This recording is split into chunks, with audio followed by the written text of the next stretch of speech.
তো শিক্ষার্থীরা তোমরা সবাই ঘুরে দিকে লক্ষ্য করবে, আমরা আজকে ভিউ শিখবো, ঠিক আছে? সবাই তো ভিউ পারি, ঠিক আছে, কম বেশি। তো এটা দেখো, এটা কি 3 আর এটা 6, তাহলে এই 3 থেকে কি 6 ভিউ যাবে? সবাই কথা বলতে হবে, যাবে না, কারণ এটা ছোট এটা বড়, বড়টা থেকে ছোটটা ভিউ যায়, ঠিক আছে? তাহলে এটা বড় করতে হবে, বড় করলে 1 10 আনবো এই গোল থেকে, তাহলে কত হবে এবার বলো তো দেখি? 13। 13, হ্যাঁ এবার যাবে 13 থেকে 6 বিয়োগ করলে কত হবে বলো তো দেখি? দেখো 6 বাদে আর 7 পর্যন্ত, 6 বাদে আর 13 পর্যন্ত আমরা গণে নেব, 6 7 8 9 10 11 12 13 এভাবে গণে নেব, তাহলে কত হলো? 7 হলো। কত হলো?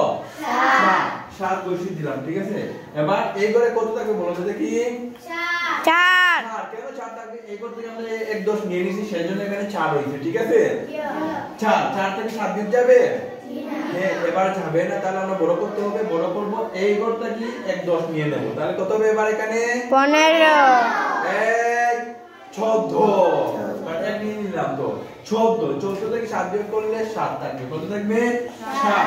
তাহলে এই ঘরে থাকবে কত? 3। 3। কেন 3 থাকবে? এই ঘর থেকে 1 10 নিয়ে নিয়েছি, সেজন্য এই ঘরে কত থাকবে? 3। তাহলে এই 3টা বসিয়ে দেব এখানে, এটাই হবে আমাদের কাঙ্ক্ষিত উত্তর। বুঝতে পারছো না? বুঝো নাই? হ্যাঁ, এভাবে তোমরা অঙ্কটা করে নিবা, ঠিক আছে? ধন্যবাদ যদি বুঝে থাকো।